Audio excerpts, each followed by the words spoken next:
প্রিয় শিক্ষার্থীরা, আসসালামু আলাইকুম। আশা করছি সবাই ভালো আছো। আমি ফারজানা খান মজলিস। আজ তোমাদের পড়াবো ভাষা, মাতৃভাষা ও রাষ্ট্রভাষা, সাধু ও চলিত ভাষারীতির পার্থক্য। তাহলে আজকে আমরা পড়ছি ভাষা। মানুষ সৃষ্টির সেরা জীব। তার মনের মধ্যে সব সময়ে নানা বুদ্ধি বা ভাবের আনাগোনা চলে। সেই বুদ্ধি বা ভাব ইশারায় নানা অঙ্গভঙ্গি করে ছবি ও নাচের মাধ্যমে প্রকাশিত হতে পারে, কিন্তু মুখের ধ্বনির সাহায্যে ব্যাপক পরিসরে তা প্রকাশ করা যায়। যেভাবেই মনের ভাব প্রকাশ করা হোক না কেন, এর সবই ভাষা। তবে অন্যান্য মাধ্যমের তুলনায় মানুষের মুখের ধ্বনি অনেক বেশি অর্থপূর্ণ হয় ও অন্যে বুঝতে পারে। সুতরাং সাধারণ কথায় ভাষা বলতে বোঝায় মানুষের মুখ থেকে বেরিয়ে আসা অর্থপূর্ণ কতকগুলো আওয়াজ বা ধ্বনির সমষ্টি। এই অর্থপূর্ণ ধ্বনি হল ভাষার প্রাণ। তাহলে আমরা আজকে কি জেনেছি? ভাষার প্রাণ কি? অর্থপূর্ণ ধ্বনি। এবার জানব ভাষা কাকে বলে। ভাষার সংজ্ঞা দিতে গিয়ে ডক্টর সুনীতি কুমার চট্টোপাধ্যায় লিখেছেন, মনের ভাব প্রকাশের জন্য বাকযন্ত্রের সাহায্যে উচ্চারিত ধ্বনি দ্বারা নিষ্পন্ন কোনো বিশেষ জনসমাজে ব্যবহৃত স্বতন্ত্রভাবে অবস্থিত তথা বাক্যে প্রযুক্ত শব্দ সমষ্টিকে ভাষা বলে। খেয়াল করেছ? ভাষার সংজ্ঞা দিয়েছেন ডক্টর সুনীতি কুমার চট্টোপাধ্যায়। এবার দেখো, নির্দিষ্ট জনসমাজের মানুষের মনের ভাব প্রকাশের জন্য মুখ দিয়ে অন্যের বোধগম্য অর্থপূর্ণ যে ধ্বনি বা ধ্বনি সমষ্টি উচ্চারণ করে তাকে ভাষা বলে। স্থান, কাল ও সমাজভেদে ভাষার রূপভেদ দেখা যায়। ধ্বনির সৃষ্টি হয় বাকযন্ত্রের সাহায্যে। মানুষের গলনালী, দাঁত, মুখ বিবর, কণ্ঠ, জিহ্বা, তালু, নাক ইত্যাদি সহযোগ হল বাকযন্ত্র। তাহলে ধ্বনি সৃষ্টি হয় কার সাহায্যে? বাকযন্ত্রের সাহায্যে। আর আমরা বাকযন্ত্র বলতে কি কি বুঝি?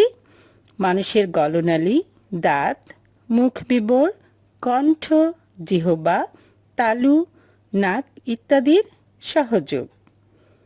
যে কোনো ধ্বনি বা আওয়াজই ভাষা নয়, সেখানে অর্থ বা অর্থের ধারাবাহিকতা থাকতে হবে। ধ্বনির অর্থপূর্ণ মিলনে গঠিত হয় শব্দ, আর একাধিক শব্দের সমন্বয়ে অর্থের ধারাবাহিকতায় তৈরি হয় বাক্য। খেয়াল করো, আমরা ভাষা বলতে জেনেছি যে অর্থপূর্ণ ধ্বনি হচ্ছে ভাষার প্রাণ।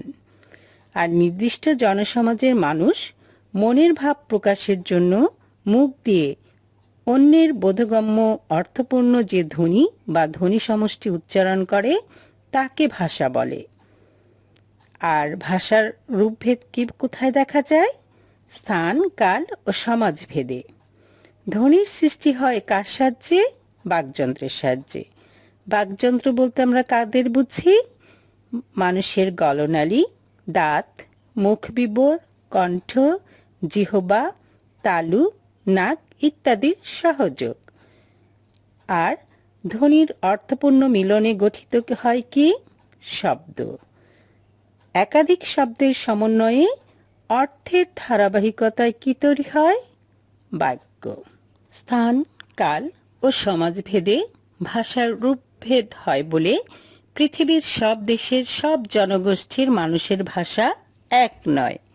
আবার একই ভাষার 1000 বছর আগের রূপ আর আজকের রূপ হুবহু মেলে না। যেমন বাংলাদেশের অধিকাংশ মানুষের ভাষা বাংলা, ইংল্যান্ডের মানুষের ভাষা ইংরেজি, ফ্রান্সের মানুষের ভাষা ফরাসি, চীন দেশের অধিকাংশ মানুষের ভাষা ম্যান্ডারিন ইত্যাদি। আবার বাংলাদেশে বাংলার পাশাপাশি চাকমা জনগোষ্ঠী নিজস্ব চাংমা ভাষায়, গারো জনগোষ্ঠী তাদের আচিক ভাষায় কথা বলে। 500 বছর আগের বাংলা ভাষা এবং আজকের বাংলা ভাষাও হুবহু এক নয়। সময় অতিবাহিত হওয়ার কারণে ভাষার রূপের এই পরিবর্তন হয়। এই পরিবর্তনশীলতার কারণে ভাষাকে প্রবাহমান নদীর সঙ্গে তুলনা করা হয়। প্রকৃতপক্ষে মনের ভাবকে প্রকাশের জন্য বিভিন্ন মানব সমাজে ভিন্ন ভিন্ন দেশে নানা রকমের শব্দ ব্যবহার করা হয়। এগুলোই এক এক দেশে এক এক রকম ভাষার জন্ম দিয়েছে। পৃথিবীর কোনো ভাষাই স্থির থাকে না। ভাষা স্থির হয়ে গেলে তা মৃত ভাষায় পরিণত হয়। পৃথিবীতে ৩,৫০০-এর কাছাকাছি ভাষা প্রচলিত আছে। খেয়াল করবে এখানে যে স্থান, কাল ও সমাজভেদে ভাষার রূপভেদ হয় বলে পৃথিবীর সব দেশের সব জনগোষ্ঠীর মানুষের ভাষা এক নয়। একই ভাষার ১,০০০ বছর আগের রূপ আর আজকের রূপ হুবহু মেলে না। বাংলাদেশের মানুষের ভাষা হচ্ছে বাংলা, ইংল্যান্ডের মানুষের ভাষা ইংরেজি, ফ্রান্সের মানুষের ভাষা ফরাসি, চীন দেশের অধিকাংশ মানুষের ভাষা ম্যান্ডারিন। বাংলাদেশে বাংলার পাশাপাশি যে চাকমা জনগোষ্ঠী আছে তাদের নিজস্ব ভাষা হচ্ছে চাংমা, আর গারো জনগোষ্ঠী আচিক ভাষায় কথা বলে। ৫০০ বছর আগের বাংলা ভাষা এবং আজকের বাংলা ভাষাও হুবহু এক নয়। সময় অতিবাহিত হওয়ার কারণে ভাষারূপের পরিবর্তন হয়েছে।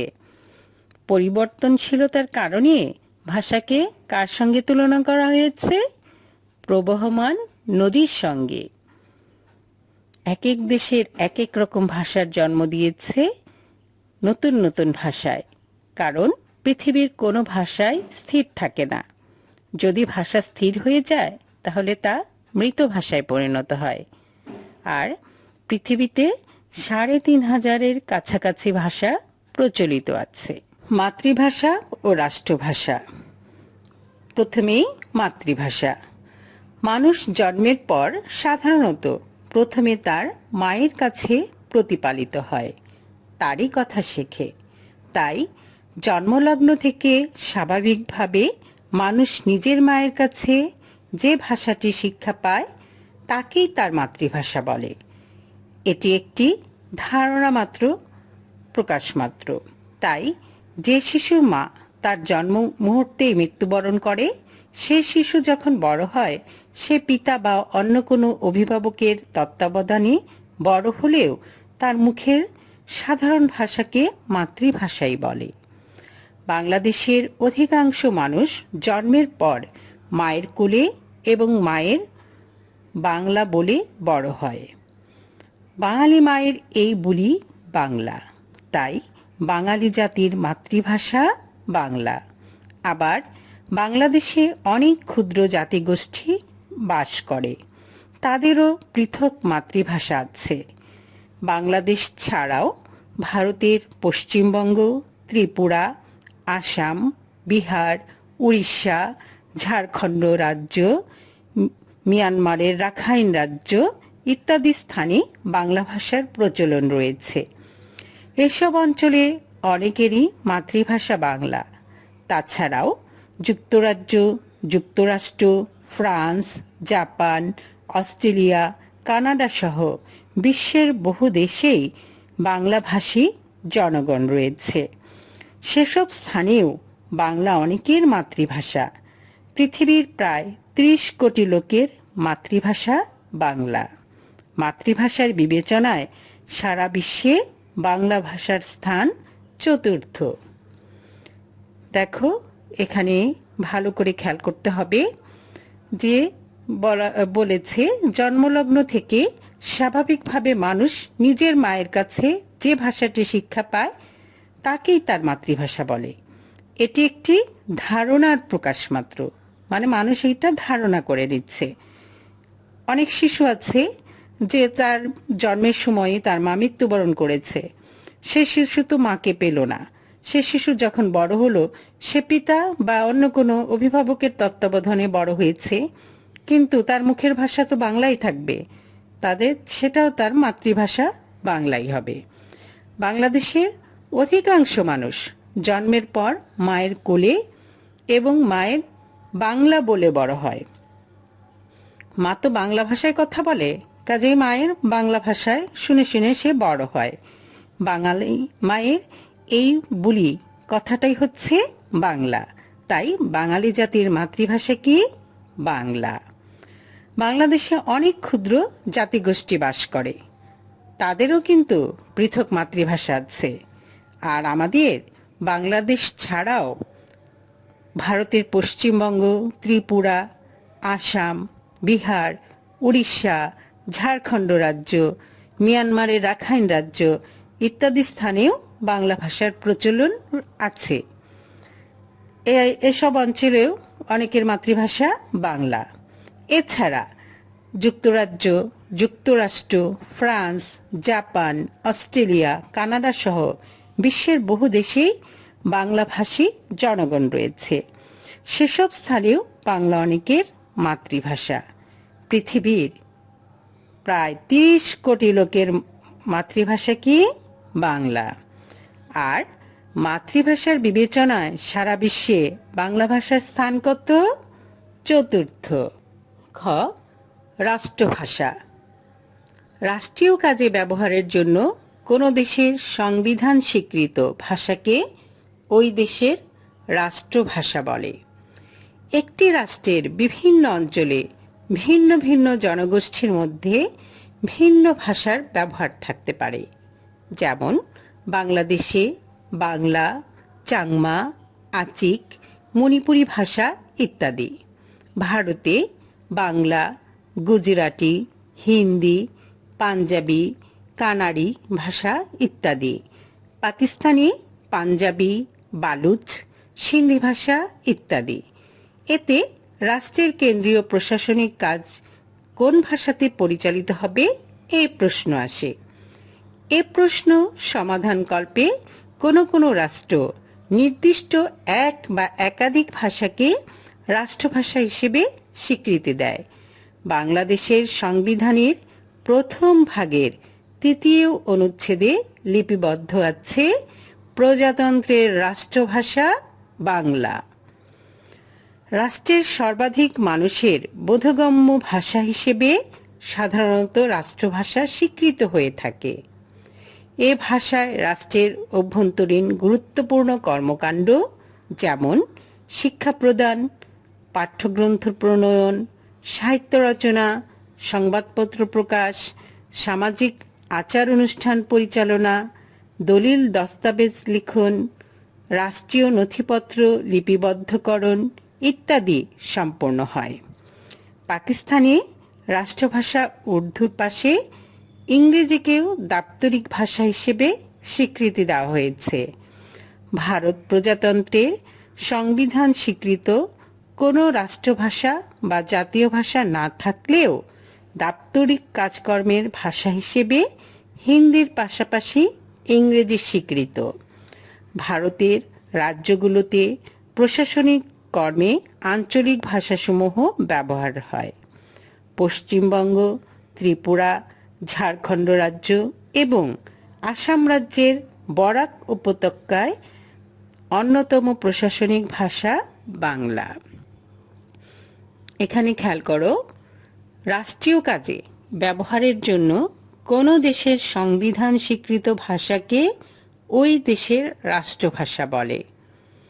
একটি রাষ্ট্রের বিভিন্ন অঞ্চলে ভিন্ন ভিন্ন জনগোষ্ঠীর মধ্যে ভিন্ন ভাষার ব্যবহার থাকতে পারে। যেমন আমাদের দেশে আছে বাংলাদেশে বাংলা, চাংমা, আচিক, মণিপুরি ভাষা ইত্যাদি। কাজেই এই যে বিভিন্ন রকমের ভাষা প্রচলিত আছে, এখন প্রশ্ন থাকতে পারে যে কোনো রাষ্ট্র নির্দিষ্ট এক বা একাধিক ভাষাকে রাষ্ট্রীয় ভাষা হিসেবে বা রাষ্ট্রভাষা হিসেবে স্বীকৃতি দিয়েছে, কিন্তু আমাদের বাংলাদেশের সংবিধানের প্রথম ভাগের 3য় অনুচ্ছেদে কি লিপিবদ্ধ হচ্ছে? প্রজাতন্ত্রের রাষ্ট্রভাষা বাংলা। কাজেই আমাদের রাষ্ট্রভাষা কি হচ্ছে? বাংলা। রাষ্ট্রের সর্বাধিক মানুষের বোধগম্য ভাষা হিসেবে সাধারণত রাষ্ট্রভাষা স্বীকৃত হয়ে থাকে। কাজেই আমাদের অধিকাংশ মানুষ বা বেশিরভাগ মানুষ আমাদের বাংলা ভাষাটাই বোধগম্য বলে আমাদের রাষ্ট্রীয় ভাষা কি? বাংলা। এবার দেখো সাধু ও চলিত রীতির পার্থক্য। পৃথিবীর সব উন্নত ভাষার মতো বাংলা ভাষারও একাধিক আলাদা রূপ আছে। একটি বলার ভাষা বা মৌখিক রূপ, অপরটি লেখার ভাষা বা লৈখিক রূপ। ভাষার মৌখিক রূপের আবার দুটো রীতি রয়েছে, যেমন আঞ্চলিক রীতি ও প্রমিত রীতি। অপরদিকে লৈখিক রূপেরও দুটি আলাদা রীতি আছে, যেমন সাধু রীতি ও চলিত রীতি। বাংলা ভাষার এ প্রকার বা রীতিভেদ নিচের ছকে দেখানো হলো। দেখো তোমরা ছকটা, যে বাংলা ভাষা দুটি রূপ, মৌখিক, লৈখিক। মৌখিক ভাষাকে আবার দুটো ভাগে ভাগ করা হয়েছে, আঞ্চলিক, প্রমিত। আর লৌকিক রূপটাও দুটি ভাগে বিভক্ত হয়েছে, একটি হচ্ছে চলিত আর একটি হচ্ছে সাধু। এবার আমরা জেনে নেব আঞ্চলিক ভাষারীতিটা কি। বাংলাদেশের বিভিন্ন অঞ্চলের বাঙালি জনগোষ্ঠী মুখে মুখে যে ভাষারীতিতে মনোভাব ব্যক্ত করে সেই ভাষারীতি বাংলার আঞ্চলিক ভাষারীতি নামে অভিহিত। অর্থাৎ অঞ্চলভেদে বাংলা ভাষার প্রচলিত কথ্য রূপকে আঞ্চলিক ভাষারীতি বলে। তাহলে আমরা এখানে কি জেনেছি? বাংলাদেশের বিভিন্ন অঞ্চলের বাঙালি জনগোষ্ঠী মুখে মুখে যে ভাষারীতিতে মনোভাব ব্যক্ত করে সে ভাষারীতি বাংলার আঞ্চলিক ভাষারীতি নামে অভিহিত। অর্থাৎ অঞ্চলভেদে বাংলা ভাষার প্রচলিত কথ্যরূপকেই আঞ্চলিক ভাষারীতি বলে। কথ্যরূপ মানে আমরা যে বলছি কথাটা, আমাদের দেশে এক এক অঞ্চলে এক একভাবে কথা বলে না, এই বলাটাই হচ্ছে কথ্যরীতি বা কথ্যরূপ। যেমন বাংলাদেশের চট্টগ্রাম অঞ্চলের আঞ্চলিক ভাষারীতি, যে চট্টগ্রামের লোকেরা অন্যভাবে কথা বলে, আমাদের মতো বলে না, সেটাই। দেখো উদাহরণে, অজ্ঞা মানুষের দুয়া পোয়া ছিল। তোমরা কি বুঝতে পেরেছ কি বলেছে? না, তাই না? যারা চট্টগ্রামে বসবাস করে বা সেখানের অধিবাসী তারা এটা বুঝেছে, আমাদের অনেকেই বুঝবে না। যে অজ্ঞা মানুষের দোয়া পোয়া ছিল, এটার অর্থ হচ্ছে একজন লোকের দুটো ছেলে ছিল। আঞ্চলিক ভাষাকে আবার কি বলে? উপভাষা। এটা হচ্ছে আঞ্চলিক ভাষা, তার আরেকটি নাম আছে কি? উপভাষা। আঞ্চলিক ভাষায় শব্দের বহু বিচিত্র রূপ দেখা যায়। এই আমরা যে আঞ্চলিক ভাষায় কথা বলি এর আবার অনেক রকম রূপ আছে। যেমন দেখো, ছেলে শব্দটি অঞ্চলভেদে ছোয়াল, ছাওয়াল, ছাবাল, সেইলে, পোলা, পোয়া, পুয়া, বেটা, বেডা, পুত, হুত ইত্যাদি উচ্চারিত হয়। খেয়াল করেছো? তোমরা তো ছেলে, দেখো ছেলেদের কি কি নামে ডাকে, এগুলো না জানলে বললে তো তোমরা রাগ করবে যে আমাদেরকে এটা বলেছে। কিন্তু যখন তোমরা এখন জানতে পেরেছো, তোমরা নিঃসন্দেহে রাগ করবে না। তোমাদের কি কি নামে ডাকা যায় দেখো। ছেলেকে বলা যাবে কি কি? ছোয়াল, সাওয়াল, সাবাল, সেইলে, পোলা, পোয়া, পুয়া, বেটা, বেডা, পুত, হুত। এখন এগুলোকে বললে আর কেউ তোমরা রাগ করবে না, ঠিক আছে? এটা আমাদের আঞ্চলিক কথ্যরীতি ছিল, আঞ্চলিক ভাষারীতি আমাদের। এবার আমরা প্রমিত ভাষারীতি আগে জেনে নেই। প্রমিত ভাষারীতিটা কি?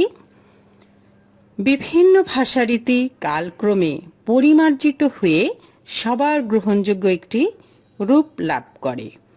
এই ভাষারীতি সাধারণত শিক্ষিত লোকের কথাবার্তা ও নিত্য ব্যবহারে আরও আকর্ষণীয় হয়। ভাষাও যে শ্রমসাধ্য প্রযত্নলব্ধ এবং শেখার কোনো বিষয় প্রমিত ভাষারীতি তার প্রমাণ। এক কথায় ভাষার সর্বজন গ্রাহ্য ও সমকালের সর্বোচ্চ মার্জিত রূপকেই প্রমিত ভাষারীতি বলে। এই যে ভাষা আমরা বলি, আমরা তো ভাবি যে আমাদের মাতৃভাষা বাংলা, আমরা যেভাবেই বলবো হয়ে যাবে। না, বলা যাবে না, কারণ এটার পরিমার্জিত রূপ আছে, যে এটা বলার জন্য, অনুশীলনের জন্য অনেক পরিশ্রম করতে হবে এবং শেখারও বিষয়। এই যে সংজ্ঞায় দেখো যে ভাষারীতি সাধারণত শিক্ষিত লোকের কথাবার্তা ও নিত্য ব্যবহারে আরও আকর্ষণীয় হয়। ভাষাও যে শ্রমসাধ্য, প্রযত্নলব্ধ এবং শেখার বিষয় প্রমিত ভাষারীতি তার প্রমাণ। এক কথায় বলতে গেলে আমরা কি বলবো? ভাষার সর্বজন গ্রাহ্য ও সমকালের সর্বোচ্চ মার্জিত রূপকেই প্রমিত ভাষারীতি বলে। মানে ভাষার যে রূপটা সবাই মেনে নিয়েছে আর সময় উপযোগী, সর্বোচ্চ ভদ্র, মার্জিত, সেটাই হচ্ছে প্রমিত ভাষারীতি। যেমন একজনের দুটো ছেলে ছিল, দেখো কত সুন্দর শোনাচ্ছে।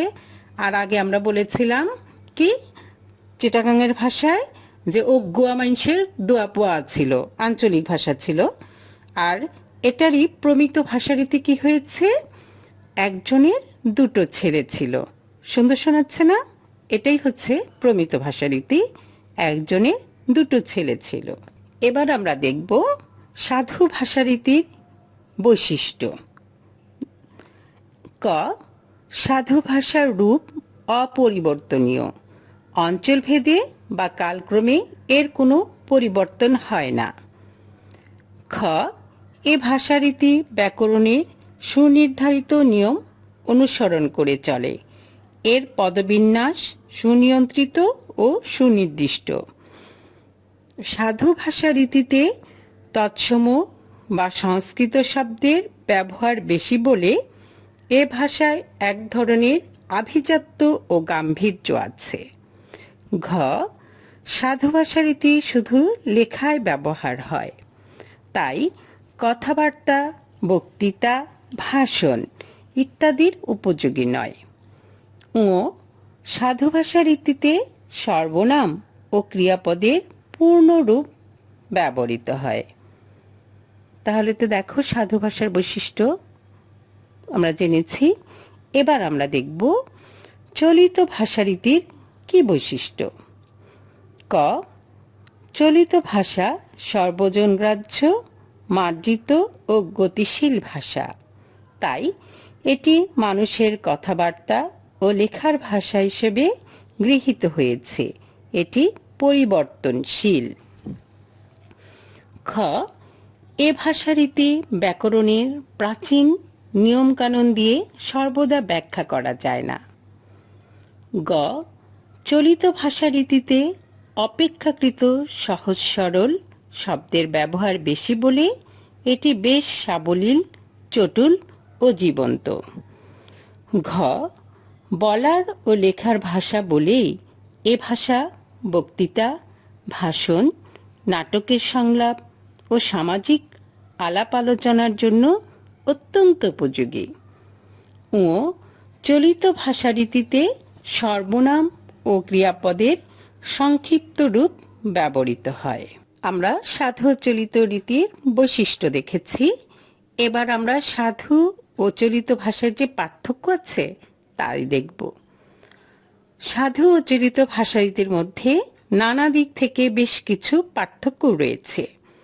এ দুই ভাষারীতির বৈশিষ্ট্য থেকেই তার ধারণা পাওয়া যায়। নিচে সাধু ও চলিত ভাষারীতির কয়েকটি পার্থক্য দেখানো হলো। প্রথমে সাধু ভাষা। সাধু ভাষারীতি। ১, সাধু ভাষারীতি সর্বজনগ্রাহ্য লেখার ভাষা। আর চলিত ভাষারীতি।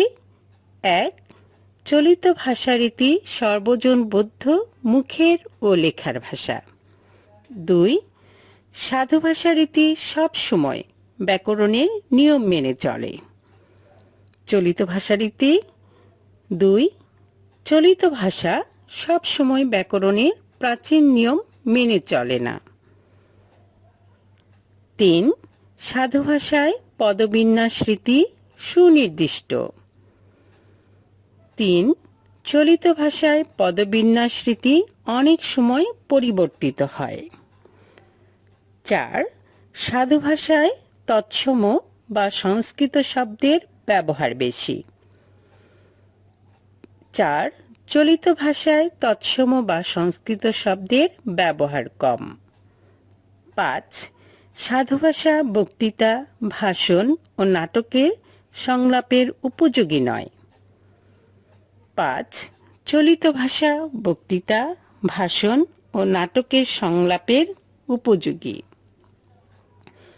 6. সাধু ভাষার সর্বনাম, ক্রিয়া ও অব্যয় পদের পূর্ণরূপ ব্যবহৃত হয়। 6.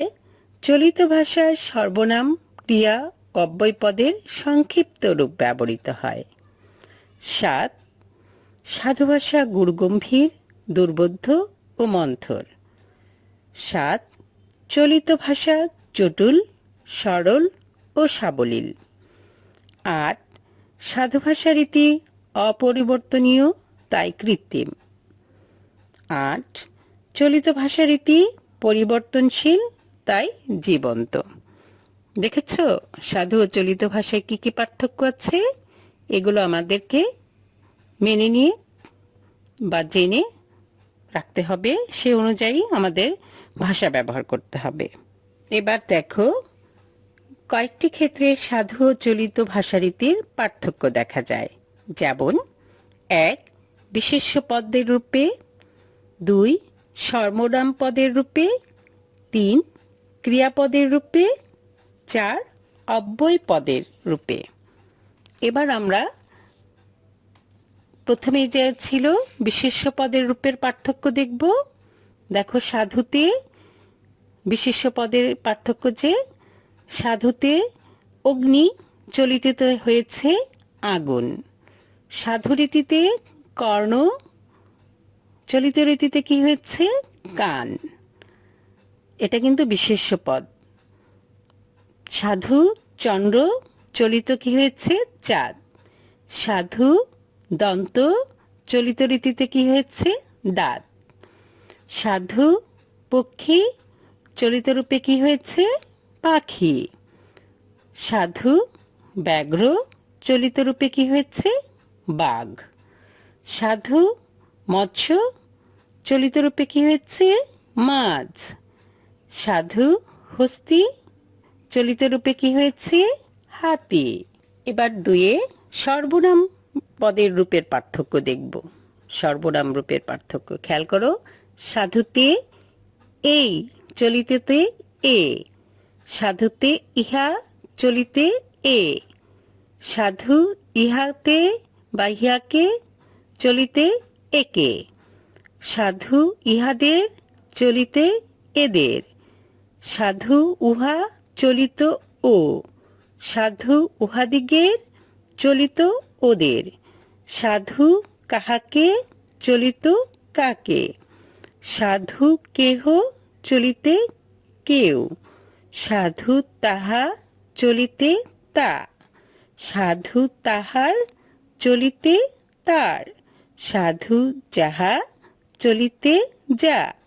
সাধু যাহাদের, চলিতে যাদের। এবার দেখব ক্রিয়াপদের রূপের পার্থক্য। ক্রিয়াপদের রূপে পার্থক্যে সাধু আসিয়া, চলিত এসে। সাধু করিয়া, চলিতে করে। সাধু করিয়াছে, চলিতে করেছে। সাধু খাইতেছিল, চলিতে খাচ্ছিল।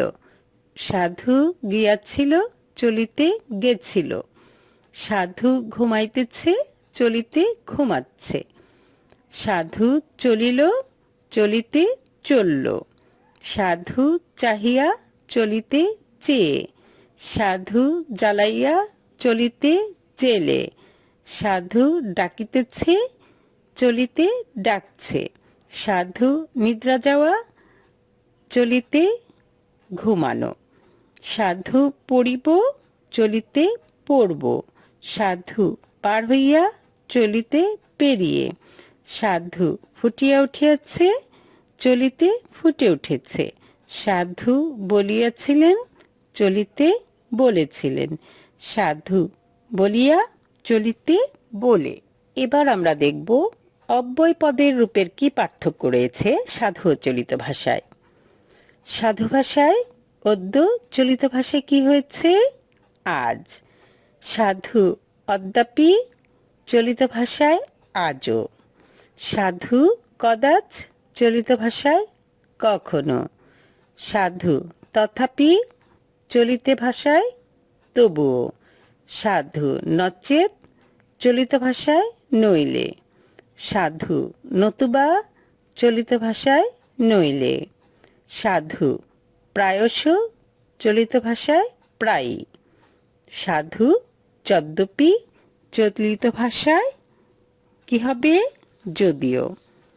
আমরা এতক্ষণ ভাষা পড়েছি, যে আমরা ভাষা বলতে কি বলেছি? নির্দিষ্ট জনসমাজের মানুষ মনের ভাব প্রকাশের জন্য মুখ দিয়ে অন্যের বোধগম্য অর্থপূর্ণ যে ধ্বনি বা ধ্বনি সমষ্টি উচ্চারণ করে তাকে ভাষা বলে। আরও জেনেছি স্থান, কাল ও সমাজভেদে ভাষার রূপভেদ হয়। ধ্বনির সৃষ্টি হয় বাকযন্ত্রের সাহায্যে। আবার জেনেছি ধ্বনির অর্থপূর্ণ মিলনে গঠিত হয় শব্দ। একাধিক শব্দের সমন্বয়ে অর্থের ধারাবাহিকতায় তৈরি হয় বাক্য। আরও জেনেছি পৃথিবীতে ৩,৫০০-এর কাছাকাছি ভাষা প্রচলিত আছে। পৃথিবীর প্রায় ৩০ কোটি লোকের মাতৃভাষা বাংলা।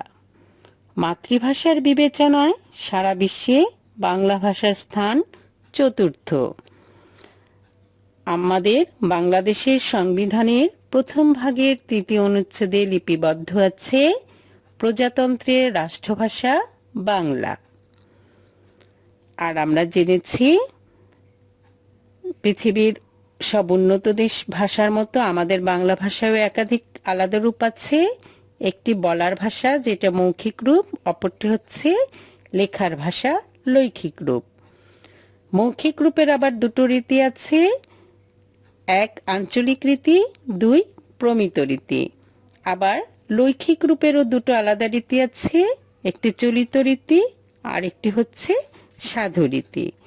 আর আমরা তো সাধু ও চলিত ভাষারীতির পার্থক্যও পড়েছি। আবার সাধু ও চলিত ভাষারীতি যে বিশেষ্য পদে কিভাবে হয়েছে, সর্বনাম পদে কিভাবে হয়েছে, ক্রিয়াপদে কিভাবে হয়েছে, অব্যয় পদে কি রূপ হয়েছে আমরা জেনে নিয়েছি। সর্বোপরি আমরা আজকে ভাষা সম্পর্কে মোটামুটি জেনেছি। খেয়াল রাখতে হবে আমাদের মাতৃভাষা বাংলা। যে ভাষাটা অর্জন করতে রক্ত দিতে হয়েছিল, সেই ভাষা আমাদের গৌরবের, অহংকারের। যাদের ত্যাগে আমরা ভাষা পেয়েছি তাদের প্রতি শ্রদ্ধা রাখবো আমরা সব সময়। আর সব জায়গায় মাতৃভাষার ব্যবহার করব শুদ্ধ নিয়মে, শুদ্ধ বানানে, শুদ্ধ বলায়, যাতে আমরা যে রক্তের মাধ্যমে ভাষা অর্জন করেছি এই ভাষা পৃথিবীর সকল ভাষার দিকে সমানভাবে বিস্তৃত রূপ লাভ করে আমাদের জাতিকে, আমাদের ভাষাকে আন্তর্জাতিকভাবে সবাই গ্রহণ করে ভাষাটার প্রতি আগ্রহী হয়, শিখতে চেষ্টা করে। আমরাও যেমন গর্বিত হই, পৃথিবীর অন্যান্য জাতি যাতে বাংলাকে নিয়ে গর্ববোধ করে। তোমরা সেভাবেই বাংলা ভাষা শিখবে, অনুশীলন করবে, মায়ের ভাষাকে শ্রদ্ধা করবে। যেমন করে তোমার মাকে ভালোবাসো সেভাবেই তুমি তোমার ভাষাকেও ভালোবাসবে। নিজের মনের মধ্যে ভাষার প্রতি শ্রদ্ধা রাখবে, দেশের প্রতি শ্রদ্ধা রাখবে, তাহলেই তুমি অনেক বড় হবে। তোমরা ভালো থেকো, সুস্থ থেকো। আল্লাহ হাফেজ।